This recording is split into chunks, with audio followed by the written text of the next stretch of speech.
그동안 제가 한 달 반 정도 한국도 좀 다녀오고 여러 가지 개인적인 일로 인해서 참여를 못했습니다.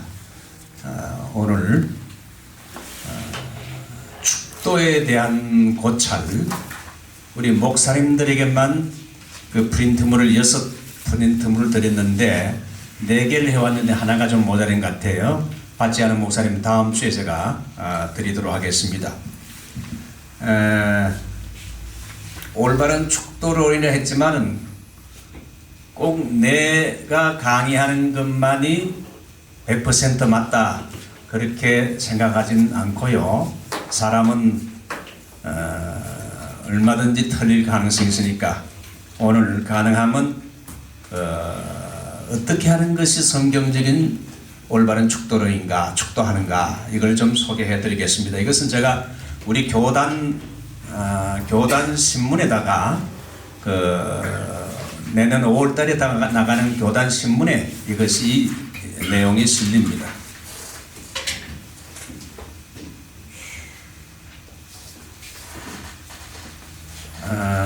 주일 예배의 제일 마지막 끝맺음은 우리가 잘 알듯이 베네딕션, 축도가 있어야 예배가 마쳐지고 폐회됩니다. 과거 청소년 시절 때 한 설교자를 통해서 들은 설교 내용 중에 하나가 미군 군인들은 예배에 간혹 늦는 일이 있어도 군목의 축도는 꼭 받고 간다. 그래서 축도의 중요성에 대해서 제가 들은 적이 있어요. 미주 한인 예수교 장로에 제가 속한 KAPC 교단의 예배 모범을 보면 제6장 5절에 설교를 마친 후에는 목사가 기도하여 전능하신 하나님께 감사를 드리고 그 다음에는 신화 혹은 찬미를 부른 다음에 하나님을 대리하여 축복하는 기도로 폐함이 옳다 이렇게 이야기를 했어요. 그래서 Apostolic Benediction, 사도적인 축도를 해서 폐하는 것이 옳다 이렇게 되어 있어요. 축도에 대해서 논란되는 문제들이 여러 가지가 많습니다. 제일 먼저 축도하는 분들마다 다 조금씩 다르게 하는데 과연 축도가 축복을 구하는 기원적인 것인가, 축복 기도인가, 아니면 페티션인가, 아니면 축복을 선포하는 선언적인 것인가, 이걸 두고 논란이 많고 목사님들의 축도를 들어보게 되면 대개가 다양한데 이 둘 중에 하나에 속합니다. 두 번째, 축도는 꼭 목사만 해야 하는가? 축도가 복을 비는 축복 기도라면 그게 꼭 목사가 아니라도 얼마든지 평신도들끼리도, 우리 평신도들도 사실 이 제사장에 속한데 평신도도 얼마든지 축복 기도를 할 수 있지 않느냐, 이런 문제가 대두되고, 축도하는 목사가 또 축도 받는 성도들이 꼭 눈을 감고 이게 기도가 아니면 눈을 떠도 되지 않는가, 내가 눈을 뜨고 축도할 수 있지 않는가, 하나님께 드리는 기도가 아니고 하나님의 백성을 위한 선포라면 꼭 눈을 감고 해야 되는가, 눈을 떠도 무방하지 않는가 하는 질문이 나오고, 네 번째는 축도의 대상입니다. 오늘 예배로 모인 회중들에게만 제한되는 것인가, 아니면 비즈니스나 국가나 불신자나 두고 온 우리의 한국 그리고 무생물들에게까지도 이 축도가 적용될 수 있는가, 이런 문제들이 있습니다. 또 하나 더, 축도할 때 축도하는 목사가 모든 성도들에게 이제로부터 영원토록 함께 있을지어다, 이제로부터 영원토록이라는 단어를 과연 쓸 수 있는가, 오늘 그것을 목사님이 20분 주셨는데 제가 20분 안에 마치도록 하고, 혹시 조금 더 걸리면 한 5분 정도 더 넘어갈 수 있습니다. 예? 자, 축도의 성경적인 근거, 축도가 주로 어디 있습니까? 목사님들이 하는 축도가 대개 보면 고린도후서 13장 13절 13, 13이죠. 그거는 잘 아는데 축도가 구약의 축도가 있고 신약의 축도가 있어요. 구약의 축도는 민수기 6장 23절로 26절 대제사장적인 축도가 있습니다. 히브리어로 비르카트 코하님이라는 대제사장적인 축도가 있어요. 한번 따라할까요?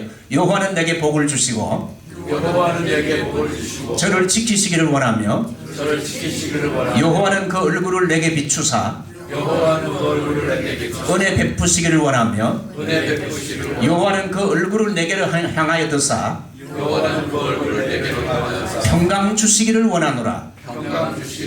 여기 보면 제일 여호와가 3번 나오죠. 여호와는 내게 복을 주시고 저를, 여기 여호와는 성부 하나님으로 생각할 수 있고, 두 번째 여호와는 성자 예수님으로 구약시대 때도 얼마든지 우리가 추리할 수 있어요. 그 다음에 세 번째 여호와는 성령 하나님으로 해서, 이 여러분 구약의 민수기 6장 23절로 26절은 말틴 루터의 예배 순서에도 나오고, 존 칼빈의 예배 순서에도 나오고, 마틴 부처의 예배 순서에도 나오고, 츠빙글리의 예배 순서에도 나오고, 존 낙스의 예배 순서에도 이 구약의 축도가 나옵니다. 그래서 사람들이, 보통 평신도들은 이 민수기 6장의 이 내용은 구약의 축도는 잘 몰라요. 목사님들도 이거 처음 들었다는 분들이 있어요. 사실 이게 구약의 축도입니다. 그 다음에 우리가 지금 신약시대 때 많이 하는, 개혁교회들이 많이 하는 고린도후서 13장 13절을 이것은 사도의 축복이라 이렇게 평할 수 있습니다. 주 예수 그리스도의 은혜와 하나님의 사랑과 성령의 교통하심이 너희 무리와 함께 있을지어다. 자, 제일 먼저 한번 민수기 6장 24절의 첫 번째 축도 복입니다.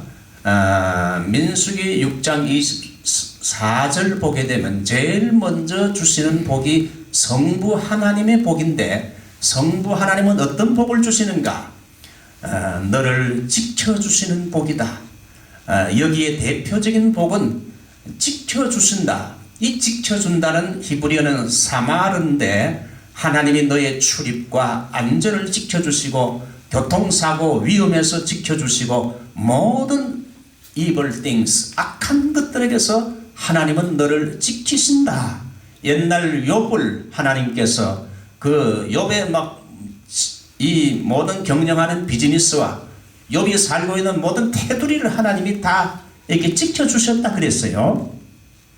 그러니까 제일 그 성부 하나님이 주시는 민수기 6장 24절의 첫 번째 복은 바로 지켜주시는 복이다.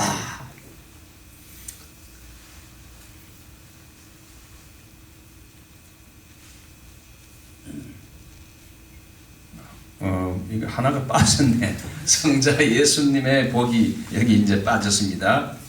분명히 실었는데, 민수기 6장 25절의 두 번째 축복은 성자 하나님, 성자 예수님이 주시는 복이라 할 수 있는데, 그 얼굴을 내게 비추사 은혜 베푸시기를 원하며, 여기 은혜란 말은 히브리어로 헨이고 헬라어로 카리스인데, 성자 예수님을 통해 주시는 복은 물론 공기와 빛과 물과 먹을 것 마실 것 모든 여러분 자연물의 수학들도 들어가지만은, 하나님께서 성자 예수님께서 베푸신 은혜 중에 가장 큰 은혜는 자신의 독생자 예수 그리스도를 우리에게 구원자로 보내주신 구원론적인 축복이다.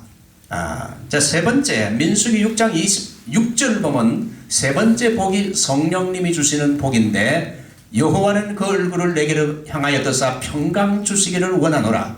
여기에 대표적인 복이 평강인데 히브리어로 샬롬입니다. 헬라어로 에이레네인데, 유대인들에게 이 샬롬은 영육 간의 복을 말합니다. 전쟁터에 나가서 승리하고 돌아왔을 때 샬롬합니다. 자기 자식이 정말 손자 손녀를 낳았을 때 샬롬합니다. 영육 간의 복을 말하는데, 엄밀히 말하면 이 샬롬이라는 것은 메시아가 오면 받는 복이 바로 샬롬입니다. 유대인들은 메시아 사상이 있었죠.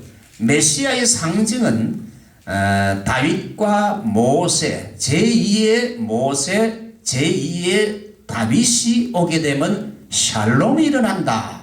그래서 제2의 모세와 제2의 다윗과 같은 사람, 이제 메시아가 오게 되면 진정한 샬롬이 오는데, 제일 먼저 정치적인 자유.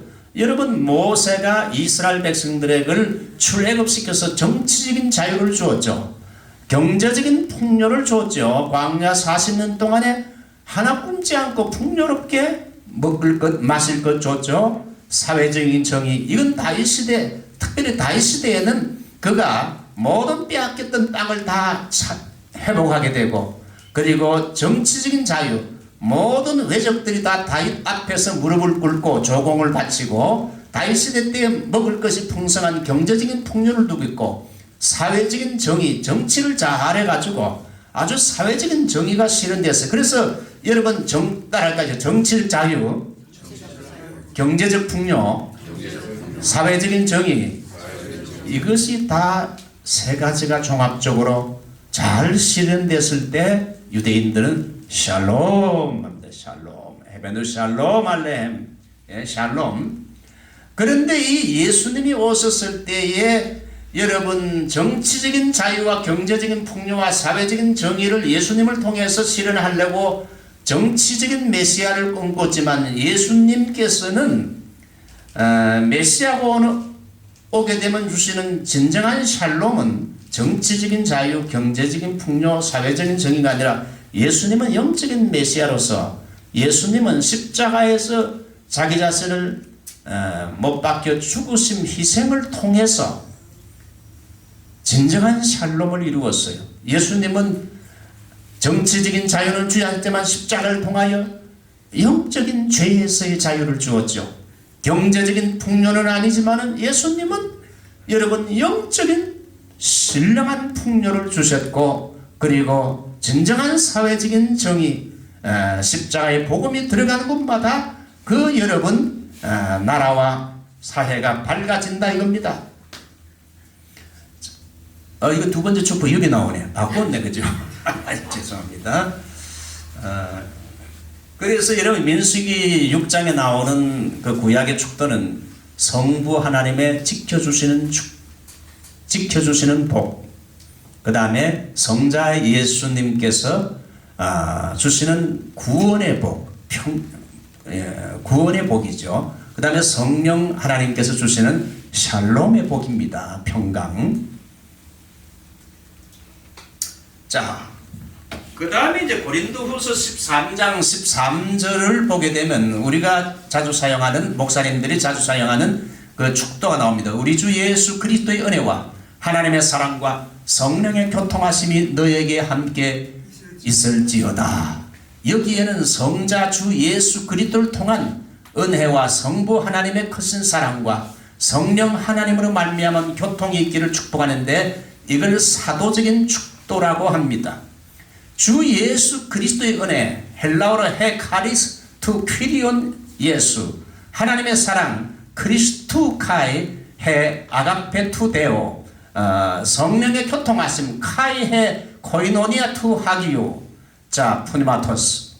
이 세 가지 성부, 성자, 성령 하나님의 복이 성도들에게 이제 성도들에게 헬라어 보면 메타판톤 휘몬, 이렇게 성도들에게 하고, 원래 헬라 원문에는 그렇게 끝나요. 있을지어다는 원래 그 원문에는 없어요.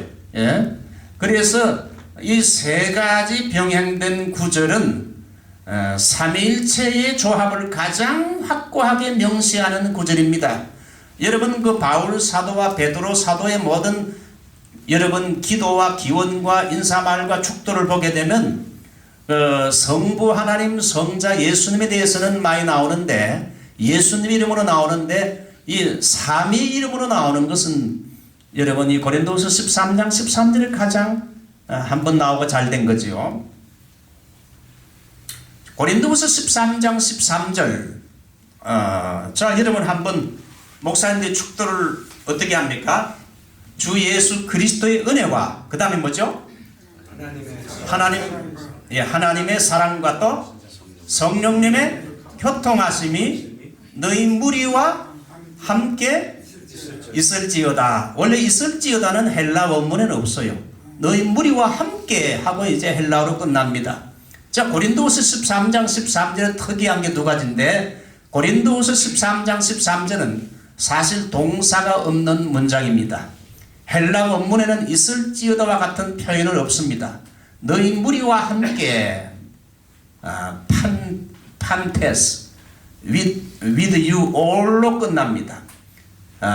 일단 동사가 없는 문장이고, 두 번째는 사도 바울의 서신서에는 문안인사에는 은혜와 평강이 너희에게까지만 기록되고 원문에는 동사가 없는 것이 특징입니다.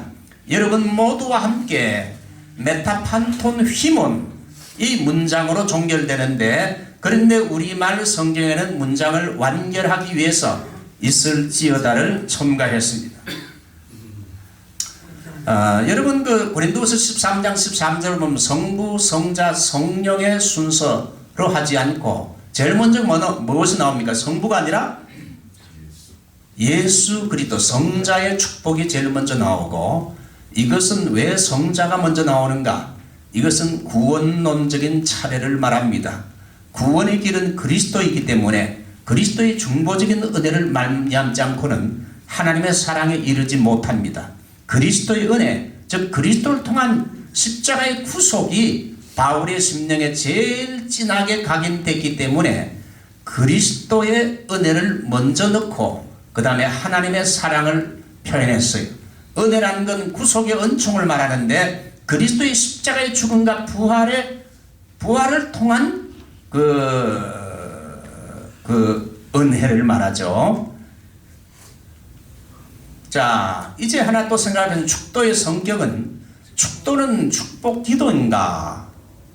아니면 이게 축복의 선포가 되는가? 이 목사님들마다 축복 기도로 하시는 목사님도 있고 또 선포로 하시는 목사님도 있고 교단마다 조금씩 달라요. 그래서 이 교인들은 축도를 받으면서 어느 것이 정말 제일 좋은 축도인가? 자, 축도란 말에는 축복과 기도라는 두 가지 의미가 결합되어 있습니다. 그래서 목사님들이 축도할 때 기도하는 자세를 취하지요. 그러나 고린도후서 13장 13절은 축복 기도보다도 더 넓은 의미를 지니고 있는데, 기도는 누구에게 하는 겁니까? 하나님을 향해서 말하는 것이 기도고, 그렇지만 고린도후서 13장 13절은 누구에게 하는 겁니까? 하나님께 하는 겁니까? 누구에게 하는 겁니까? 인간에게 하는 것이지요. 인간에게 하는 것이기 때문에 이제 그것이 과연 그 기도로서만 말할 수 있는가? 자, 축도의 성격이 복을 기원하는 기원적인 것이 되어야 하느냐, 아니면 축복을 선포하고 선언하는 것이 되어야 하느냐, 이 문제는 한국교회에서 두 가지로 혼용되고 있고, 축도하는 목사님들마다 제각기 서로 다릅니다. 과거 대한예수교 장로회 통합측은 제75회 총회에서 목사의 축도가 있을지어다에서 추근합니다로 변경하기로 했다고 합니다. 이유인즉 첫째는 축도도 기도요, 둘째는 용어 사용 문제 때문이었는데, 나이 많은 몇몇 장로님들이 새파란 그 30대 초반의 목사가 있을지어다 하고 하니까 이게 너무 권위주의적이고, 이 젊은 새파란 목사가 말이야 나이 많은 장로들 앞에서 있을지어다 하니까 그리고 너무 권위주의고 잘못된 것이라고 이의를 제기한 데서 발단이 돼가지고 총회에서 축도를 있을지어다 하지 않고 추근합니다로 결의했다고 하는데, 이것은 장로들의 입김에 의해서 민주주의 원리에 의해서 다수결에 의해서 그것이 결정된 겁니다. 예장 대신은 1987년 상정된 헌의안의 결과에 따라 있을지어다로 예장 대신의 목사님들은 다 축도하도록 결정을 했고, 이미 말씀드린 대로 예장 통합은 1989년 총회 결정인 추근하옵나이다를, 그래서 통합적 목사님들은 추근하옵나이다 이렇게 사용하기로 결정했고, 제가 속했던 예장합동과 고시는 성경 본문인 있을지어다를 거의 통일적으로 고린도서 13장 13절 그대로 있을지어다로 축도를 사용하고 있어요. 기독교 장로회는 1988년 총회 신조위원회에서 축도가 너무 다양하니까 통일하자는 건의가 들어와서 축도 본문을 그대로 쓰되 종결절만 축원하옵나이라로 이렇게 하고 주 예수 이름으로는 첨가하지 않았어요. 어떤 분은 또 삼위일체 하나님을 하고 제일 마지막에 또 주 예수 이름으로 하는 분들 있다 이거죠. 침례교는 대다수가 축원하옵나이다와 그리고 침례교 목사의 소수는 있을지어다, 이걸 좀 자유롭게 사용하고 있습니다. 자, 기도와 축복의 차이입니다. 기도는 누구에게 하는 겁니까? 하나님을 향해 하는 것이지만 고린도후서 13절에 축도, 목사님들이 축도할 때 이렇게 합니까? 이렇게 합니까? 이렇게 해서 위에서 밑으로 땅이 밑에 있는 성도들에게 임하는 거지요. 이게 축도인데 일반적인 보통 여러분 기도는 하나님을 향하는 것이지만 고린도후서 13장 13절의 축도는 오늘 예배에 참석한 교회인 인간을 향해서 복을 구하는 것이지요. 사실 기도는 아래에서 하늘로 올라가는 것이 기도라면은 축복은 위에서 밑으로 내려오는 거지요. 그래서 축도의 선포는 어떤 희구도 아니고 명령도 아니고 인디케이티브 직설입니다. 확실한 사실을 말한 것임을 알 수 있는데 사도 바울이 그의 서신서를 한번 쭉 한번 서두문안 인사말과 서신 끝에 이제 마지막 편지를 맺으면서 종결하면서 하는 여러분 말투를 보면 약속이 아니라 축복하는 말로 시작하고 축복의 말로 끝을 맺습니다. 성경을 찾아보게 되면 통상적으로 있을지어다 하고 끝을 맺어요. 자, 보십시다. 데살로니가전서 5장 28절 우리 주 예수 그리스도의 은혜가 너에게 있을지어다. 예, 있을지어다. 예. 데살로니가 후서 1장 2절 하나님 아버지와 주 예수 그리스도로부터 은혜와 평강이 너에게 있을지어다. 디모데전서 1장 2절 하나님 아버지와 그리스도 예수 우리 주께로부터 은혜와 평강이 내게 있기를 축원하옵나이다가 아니고 있을지어다. 위의 부분을 살펴볼 때 이 사도 바울의 서신서의 첫 인사 부분과 마지막 종결 부분의 축복의 말이 다 선언적인 선포의 의미를 띠고 있음을 발견할 수 있어요. 베드로의 인사와 축도도 살펴보게 되면 역시 은혜와 평강이 너희에게 더욱 많을지어다. 베드로전서 5장 14절 그리스도 안에 있는 너희 모든 이들에게 평강이 있을지어다. 사도 유다의 축도는 예수 그리스도로 말미암아 영광과 위엄과 권력과 권세가 영원 전부터 이제와 영원토록 있을지어다. 사도 요한의 축도 예수의 은혜가 모든 자에게 있을지어다. 이런 것들을 보게 되면 대개 바울이나 베드로의 인사말과 마지막 종결하는 걸 보게 되면 상당히 선포적이죠. 선포적이죠. 그래서 저는 이제 제 개인적으로 이제 축도는 축복 기도라기보다 축복의 선포적인 성격이 강하다는 것을 성경 전체 문맥을 통해서 우리 확인할 수 있어요. 그러므로 신약의 여러 구절들을 종합해 볼 때 축도는 목사가 삼일체의 이름으로 하나님의 이름으로 복이 교회에 있기를 비는 기원도 물론 기원적인 요소도 있지만은 거기에서 더 나아가서 삼일체 하나님의 이름과 권위를 가지고 목사가 예배로 모여 집으로 흩어지는 성도들에게 복을 명하고 어디로 갔습니까?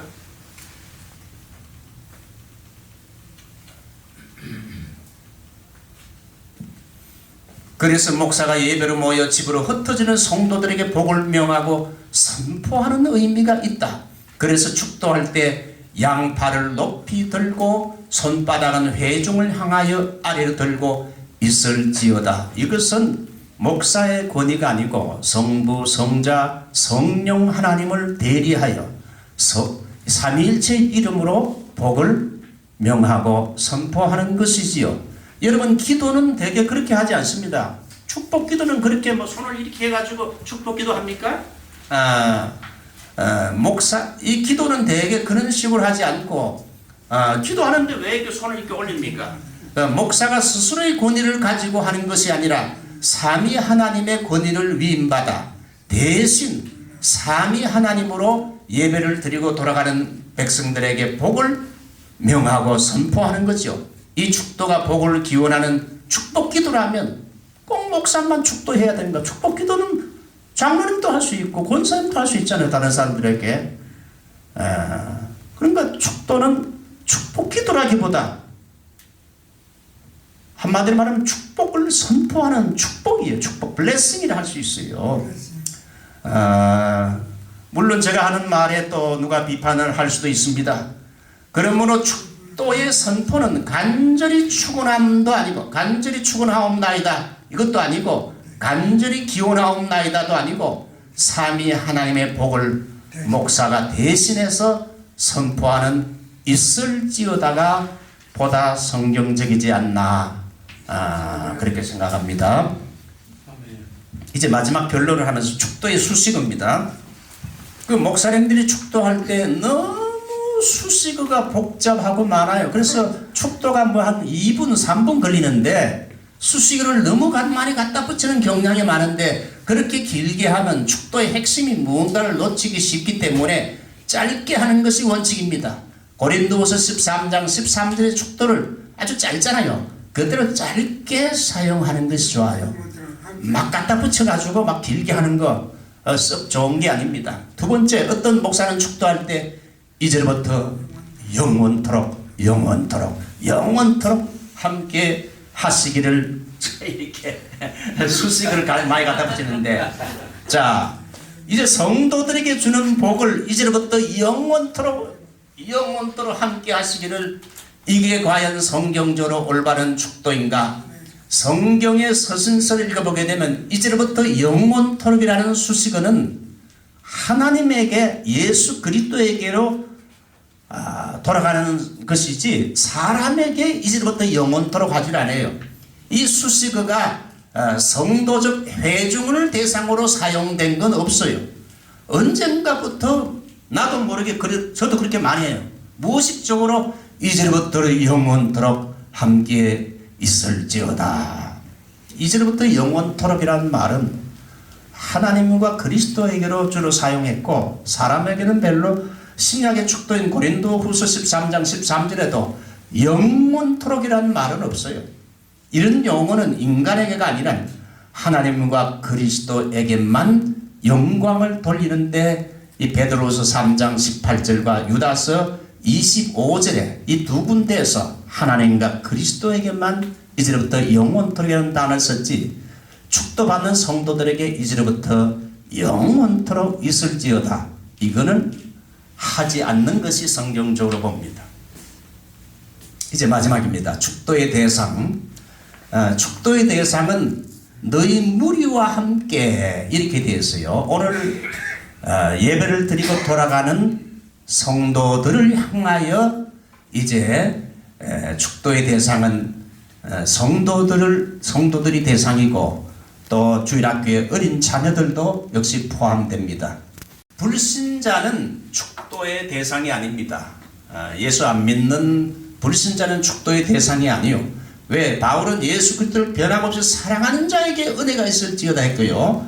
과거에 본 개혁 장로의 신학교의 이창배 교수가 축도에 대해서 강의할 때 축도의 대상을 너무 넓게 나누거나 범위를 너무 지나치게 확대하는 것은 축복의 대상으로 불신자, 무생물체까지 표현하는 것은 삼가야 된다고 지적한 것은 바른 지적이라고 봐요. 그래서 바울의 축복은 가정과 사업체와 직장과 노회와 총회, 대한민국 세계교회에 함께 있을지어다. 물론 많이 하면 좋지만 이것은 성경에 나오는 축도의 본질에서 어긋나는 거예요. 오늘 예배를 드리고 돌아가는 성도들에게 제한되는 거예요. 한국에 있을지어다, 여러분 북한 땅에 있을지어다, 물론 그렇게 하면 좋겠지만 그건 원래 의도가 아니에요. 그래서 축도의 대상으로 오늘 축도의 자리에 없는 대상을 포함시키거나, 그리고 사람이 아닌 무생물체와 불신자, 신자가 아닌 불신자까지 포함하는 것은 삼가야 된다. 끝입니다. 뭐 질문 있습니까? 기도하고 마치겠습니다. 하나님 감사합니다. 오늘 축도에 대한 고찰을 저희들이 약 20분간 나누었습니다. 참으로 어떠한 축도가 올바른 것인지 우리가 한번 잘 새겨보고 어떤 축도가 가장 성경적인지를 우리가 다시 한번 확인하는 귀한 기회가 되게 해 주시옵소서. 아멘. 예수님의 이름으로 기도합니다. 아멘.